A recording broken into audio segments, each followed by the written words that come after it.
I just wanted to point out here something really quick. It's going to be my last video for a second. I'm just doing it while I have time. I have a day off today, so and I'm throwing this together just because I took a screen capture last night while I was kind of fidgeting around with it. And then the current visual is from a channel called Mind Over, Mind Over Ego. I'll leave a link in the description. But surely you guys remember this earth.nullschool.net website. It had a really interesting, a lot of options for Earth projections, including an AE projection, which is great. And, we've always had access to that. It's always been there. Seems to make sense, that model, but I, of course, don't subscribe to any model specifically. I would say, we can know some things for certain, but other things are just speculation. Of course, we can know the scriptures are true, but we can know also that for a fact that the earth doesn't move, for a fact that the earth doesn't have a curve. There's no curve. So we can do that, and we can already tear down all of what we thought we knew with that alone. So anyways, this website changed the projection. It changed it to Antarctica being in the center for some reason. And that was just, a few months ago, or 4 or 5 months ago. But then now I went there last night just to kind of look, because I like to see the wind patterns. It's kind of cool that you can do that. And they've changed the AE projection to a globe. So now you have 2 globes. There's no AE projection at all, no circular projection. You can't really make one either with the current way they have it. So anyways, I just wanted to point that out. It's kind of interesting to me.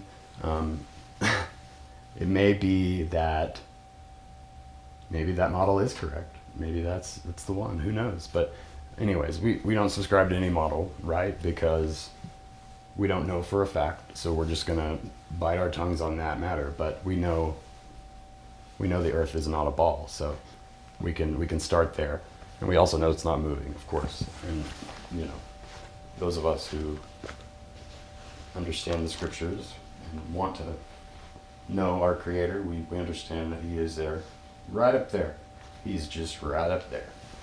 Anyways, you guys have a great rest of your week, and we'll talk to you guys soon. I'm going to close this off with a little excerpt from Celebrate Truth's recent documentary called Impossible. It's actually really good, and it has some great stuff. The intro is just killer, and that's kind of what I borrowed. So hopefully that's okay, Robbie. Hope you guys don't mind. So you have a wonderful rest of your week. Talk to you soon.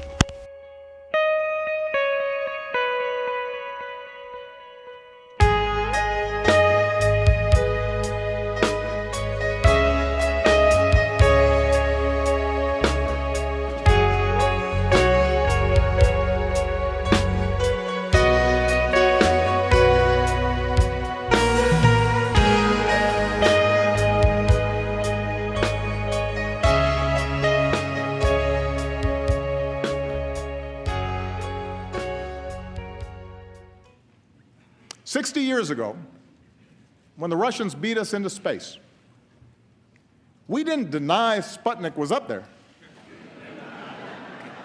We didn't argue about the science or shrink our research and development budget.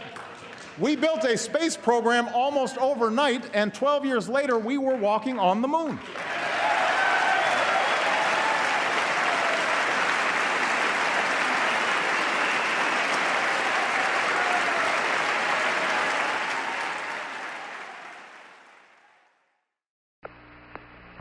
Roger, 11. I've just been vectored to another monitor, and sure enough, the browns are coming in a lot more distinctly on the IDA4 that we have up on our screen in the control center. Over.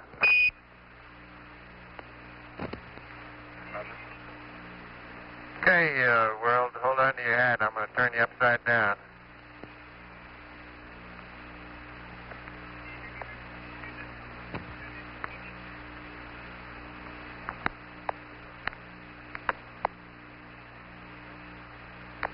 Earth, first step foot upon the moon, July 1969, AT.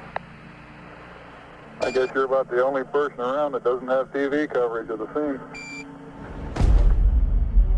And one small step for man, one giant leap for mankind.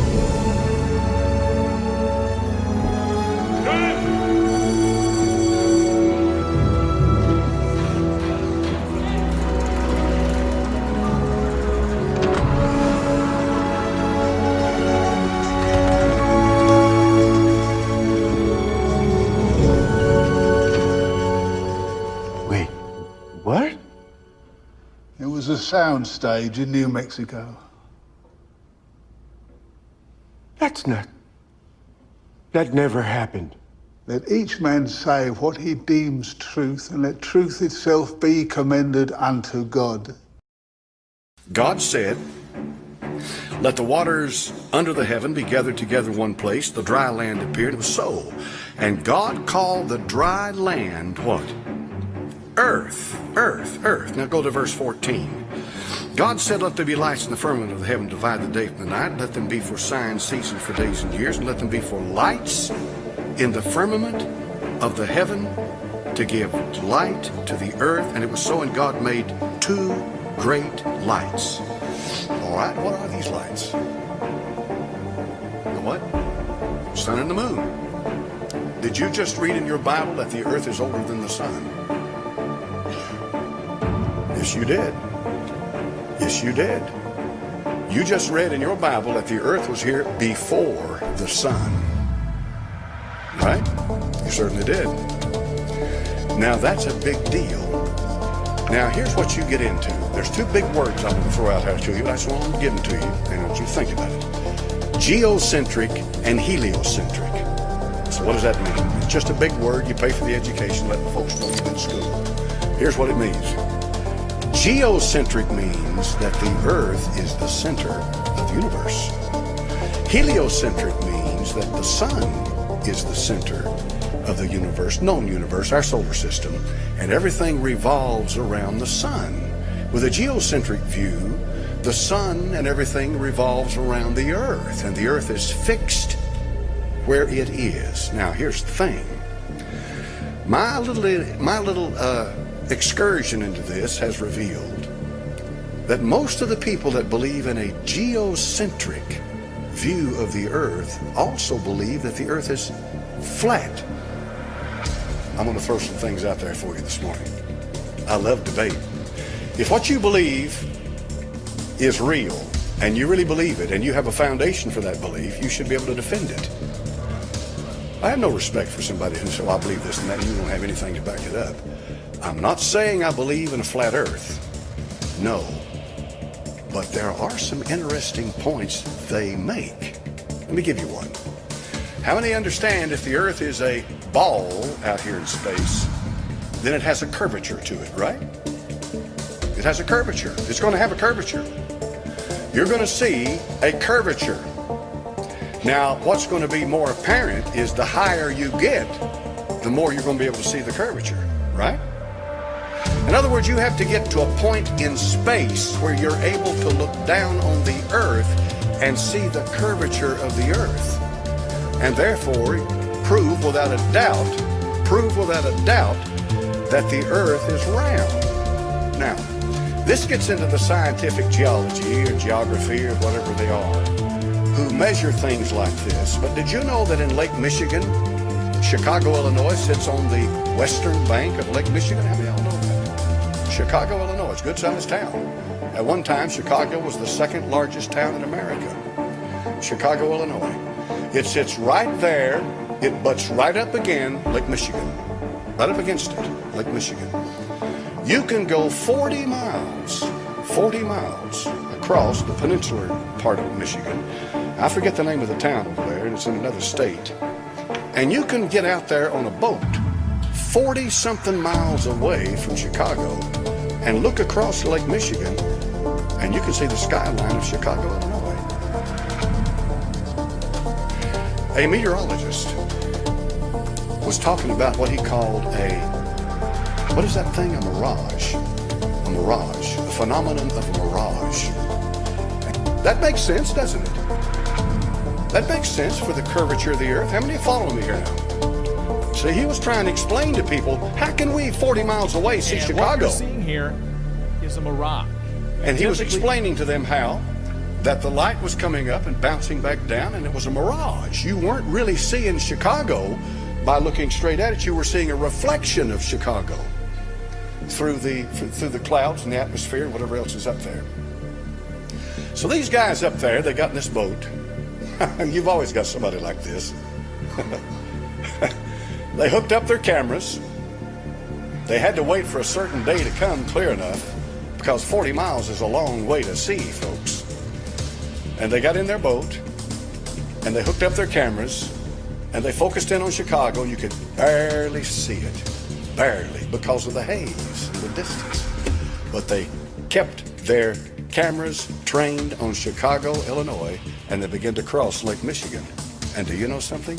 Nothing ever changed except Chicago got clearer. Now, if you're following me in all of this, here's the point. If the earth is curved, they should not have been able to see Chicago 40 miles away. Is that right? I'm not saying I believe it, but it makes me think. How did they see Chicago? Airline pilots, when they go up, flight level, let's say 30, 35, in other words, 30,000 or 35,000 feet in the air. Let's say they're up there at 35,000 feet. As they rise in that aircraft, did you know what amazing thing happens? The horizon rises. Now, if the horizon was curved, would it rise or would it fall? So you believe in a flat earth? No, but I believe in listen to what they got to say. You see, here's their point. Their point is that God made the earth, and he made everything else as it relates to the earth. And the earth is the center of God's plan for man. And that it is here the issue of sin and salvation is settled.